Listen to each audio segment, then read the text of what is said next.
தொழுகையில் அனுமதிக்கப்பட்ட செயல்கள், வெறுக்கத்தக்க செய்யக்கூடாதுங்கிற செயல்களை நம்ம பார்த்தோம். அனுமதிக்கப்பட்ட செயல்களும் இருக்கு. தொழுது கொண்டிருக்கும் போதே ஒருத்தர் தனக்கு குறுக்கே போகிறார் அப்படின்னா அவரை தடுக்கலாம். அது தொழுகையாளிக்கு ஒரு சுண்ணாவும் கூட. தடுக்கணும். தன்னுடைய தொழுகைக்கு குறுக்கே, அதாவது தொழும்போது அந்த இடத்துல குறுக்கே வரணும்.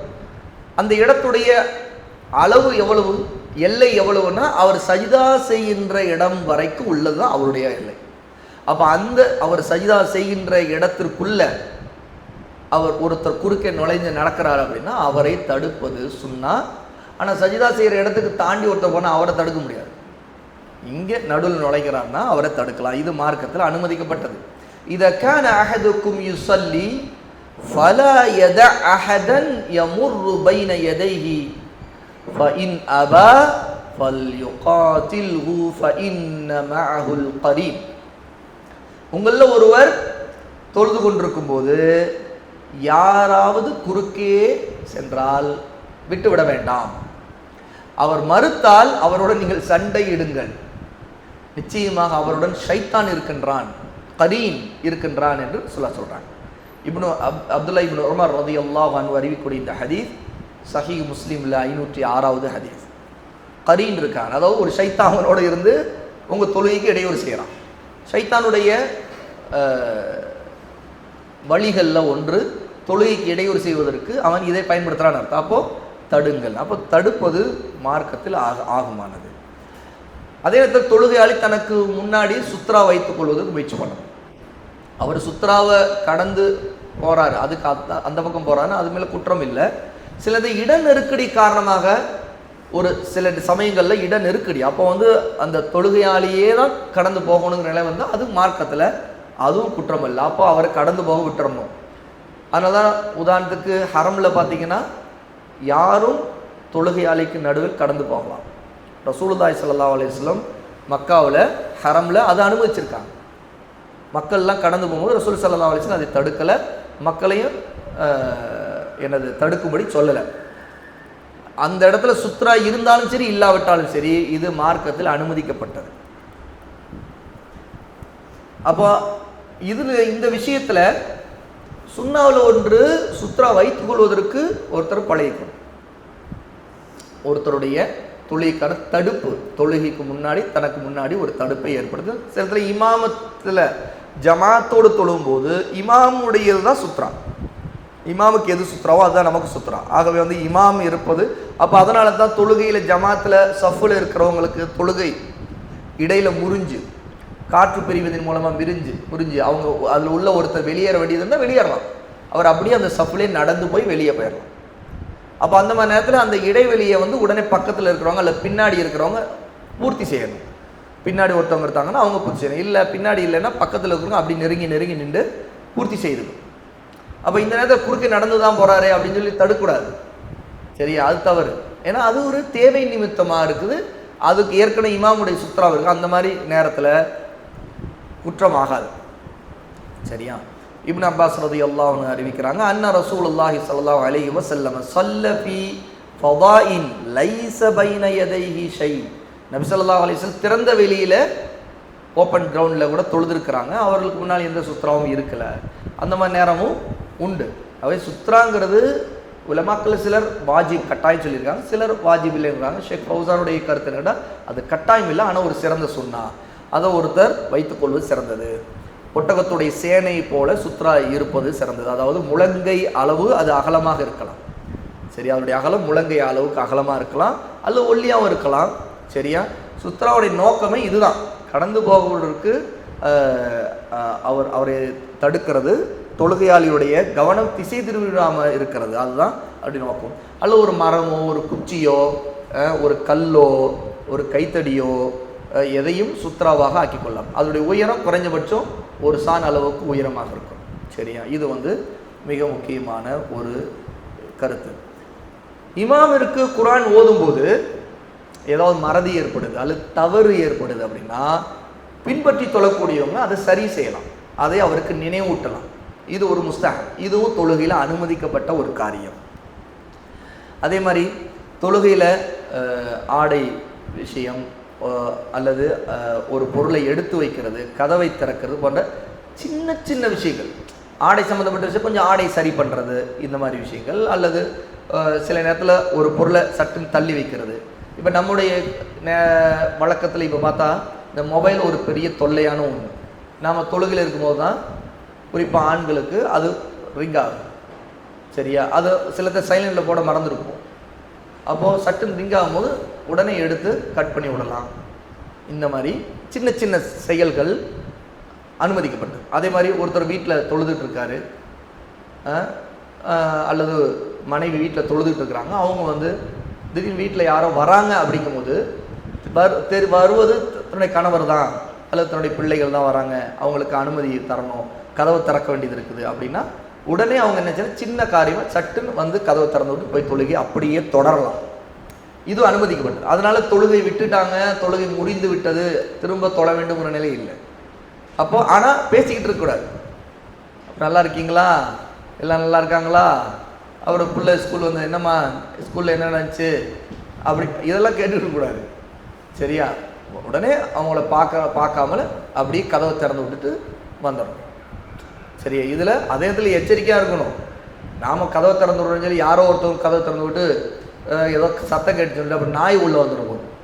சரியா? அதில் எச்சரிக்கை. அப்போ நம்ம கவனமாக தொழுகையில் இருந்து கொண்டே நாம் சின்ன சின்ன செயல்கள், அதிகமாக காரியங்கள் இதில் இருக்கக்கூடாது அப்படிங்கிறது மார்க்கத்தில் அனுமதிக்கப்பட்டு. அதே மாதிரி தான் விஷ ஜந்துக்கள் ஏதாவது இருந்துச்சுன்னா திடீர்னு அது குறுக்கிடுது அல்லது அது இருக்கிறது ஒரு ஆபத்து அப்படின்னா உடனே அதை அடிக்கிறதுக்காக நாம் உடனே தொழுகையை விட்டு தொழுகைன்னா அது தொழுகையை முழுக்க முறிக்காமல் நாம் சின்ன சில காரியங்களை உடனே செய்துட்டு கண்டிப்பாக பண்ணலாம்.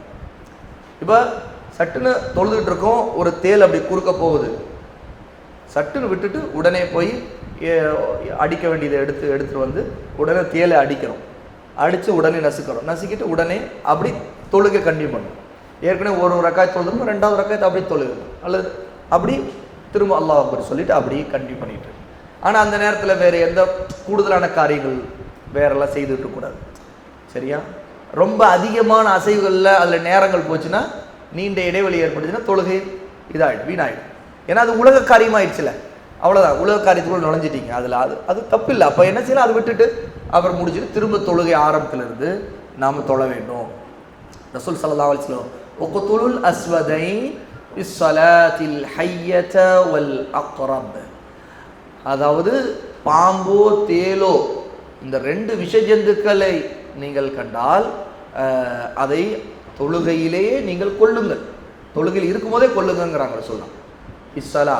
சரியா? அதனால தொழுகையிலே கொல்லலைன்னா அந்த கொலை நீங்கள் அதை செய்கிறீங்க, அந்த பாம்பே தேலையை அடிக்கிறீங்கன்னா அடித்து அதை கொலை செய்ததுனால தொழுகை முடிஞ்சிடாது. நீங்கள் அப்படியே தொழுகையை கண்டினியூ பண்ணிடலாம், திரும்ப நின்று அப்படியே தொழுகையை கண்டினியூ பண்ணலாம் அப்படிங்கிறாங்க ரசூல் ஸல்லல்லாஹு அலைஹி வஸல்லம். அபூ ஹுரைரா ரலியல்லாஹு அன்ஹு அறிவிக்கக்கூடிய இந்த ஹதீஸ் அபூ தாவூதுல 921வது ஹதீஸாக இடம்பெறுது. ஆக ஒரு அவசியமான ஒரு நிர்பந்தமான நேரங்களில் சில காரியங்களை செய்வது மார்க்கத்தில் அனுமதிக்கப்பட்டது. அதே போல தான் ஒரு விஷயத்தை ஒரு இமாம் ஒரு விஷயத்தை மறக்கும்போது நினைவூட்டுதல், அல்லது அவருடைய ஒரு தொழுகை நிலையில் அவர் சுஜூது முடித்து அவர் அத்தையாத்து உட்காராமல் அடுத்த ரக்காயத்து எண்ணத்திலே அவர் எழுகிறார். அப்போ நாம் ஆண்கள் சுப்ஹானல்லாஹ் சொல்கிறது, பெண்கள் கையை தட்டுவது, பெண்கள் கையை இப்படி தட்டணும். அப்போ அதை தட்டுவதை கொண்டு அவங்களுக்கு உணர்த்துவது, இப்படிப்பட்ட காரியங்களும் மார்க்கத்தில் அனுமதி. அதனால் தொழுகை முறியாது. சரியா? நபி ஸல்லல்லாஹு அலைஹி வஸல்லம் இதையும் நமக்கு மார்க்கத்தில் அனுமதித்திருக்கிறாங்க.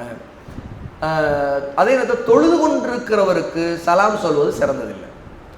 சலாம் சொல்லப்பட்டால் தொழுது கொண்டிருப்போம் இஷாரா மூலமாக பதில் சொல்லலாம். இப்போ ஒரு தொழுதுக்குன்னா சலாமை தவிர்த்துடணும். அப்படி சலாம் சொல்லிட்டோம், அவர் தொழுது கொண்டிருக்காருன்னா அவர் நம்முடைய சலாமை கேட்குறாரு, தொழுது கொண்டிருக்கும்போது அவருக்கு ஒரு இஷாரா, கைகளை மட்டும் அப்படி தூக்கிட்டு சலாமுக்கு பதில் சொல்லிட்டேங்கிற உணர்த்துறது, இது இந்த மாதிரி சொல்லலாம். சரியா? ஆனால் வாய் திறந்து வலைக்கும் அஸ்ஸலாம் தலா வரக்காத்துக்குன்னு நம்ம சொல்லக்கூடாது. ஆரம்பத்தில் இது அனுமதி இருந்துச்சு. தொழுகையிலே ஒருத்தர் சலாம் சொல்ல, இன்னொருத்தர் வலைக்கும் அஸ்ஸலாம் தலா வரக்காத்துக்குன்னு சொல்லிட்டு பதில் சொல்ல, இந்த நிலையிலே தொடர்வதிலும் இருந்துச்சு. ஆனால் ரசூல் ஸல்லல்லாஹு அலைஹி வஸல்லம் அதை பிறகு தடுத்துட்டாங்க. இஷாரா மட்டும் அனுமதி இருக்குது. ஏன்னா அது பேசுவதில் அடங்குங்கிறனால கூடாது. ஒரு ரக்காயத்தில் பல சூறாக்களை ஓதலாம். ஹதீஸில் ரசூல் ஸல்லல்லாஹு அலைஹி வஸல்லம் வார்த்தைகள் மூலமாக வந்திருக்குது. ரசூல் ஸல்லல்லாஹு அலைஹி வஸல்லம் செயல்லையும் ஒரு ரக்காயத்தில் ரசூல் ஸல்லல்லாஹு அல் பக்ரா, அன் நிசா, ஆல் இம்ரான் சூறாக்களை ஓதியிருக்கிறாங்க. முதல் ரக்காயத்தில் ஓதி அதே சூறாவை 2வது ரக்காயத்தில் ஓதலாம். அப்படி ரசூல் ஸல்லல்லாஹு அலைஹி வஸல்லம் ஓதியிருக்கிறாங்க. ஒரு சூறாவை 2 ரக்காயத்துகளையும் பிரித்தும் ஓதிக்கொள்ளலாம். சரியா? ஒரே சூறாவை பாதி முதல் ரக்காயத்தில், 2வது ரக்காயத்தில் மீதி பாதியையும் அப்படியும் ஓதிக்கொள்ளலாம். அதுவும் மார்க்கத்தில் அனுமதிக்கப்பட்டது. அல்லது ஒரு சூறாவுடைய இறுதி பகுதி ஓதுவது அல்லது நடுப்பகுதி ஓதுவது, எதை வேண்டுமானாலும் ஒருத்தர் ஓதிக்கொள்ளலாம். இப்னு அப்பாஸ் ரலியல்லாஹு அறிவிக்கூடிய ஹதீஸில் அன்ன ரசூலுல்லாஹி ஸல்லல்லாஹு அலைஹி வஸல்லம் கான யக்ரவு ஃபீ ரக்அத்தி அல் ஃபஜ்ரி ஃபில் ஊலா மின்ஹுமா கூலு ஆமன்னா பில்லாஹி வமா உன்ஸில இலைனா அல் ஆயத் அல்லதி ஃபில் பக்ரா வஃபில் ஆஹிரா மின்ஹுமா ஆமன்னா பில்லாஹி வஷ்ஹத் பி அன்னா முஸ்லிமுன். ஒரே சூரா ரசூல் ஸல்லல்லாஹு அலைஹி வஸல்லம் ஃபஜ்ருடைய 2 ரக்காயத்தில் முதல் ரக்காயத்தில் கூலு ஆமன்னா பில்லாஹின்னு ஓதி இருக்கிறாங்க. 2வது ரக்காயத்தில் குல் யா அஹ்லல் கிதாபி தஆலௌ இலா கலிமத்தின் சவாஇன் பைனனா வ பைனக்கும். இன்னொரு ரக்காயத்தில் வேறு சூறாவை ஓதி இருக்கிறாங்க. இந்த மாதிரி 2 விதமாகவும் வந்திருக்குது அப்படின்ட்டு ஆதாரங்களை நம்ம பார்க்குறோம். அதுவும் இல்லாமல் ஒருத்தருக்கு எவ்வளோ ஈஸியோ அதை ஓதலாம். குர்ஆன்லேருந்து சில ஆயத்துகளோ ஓதலாம். ஃபக்ரஉ மா தயஸ்ஸர மின்ஹு 73வது சூறாவோட 20வது ஆயத். அல்லாஹ் தஆலா சொல்றார், குர்ஆனில் உங்களுக்கு இலகுவானதை, எது உங்களுக்கு எளிமையாக இருக்குதோ அதை ஓதுங்கள் அப்படின்னு சொல்லியிருக்கிறாங்க.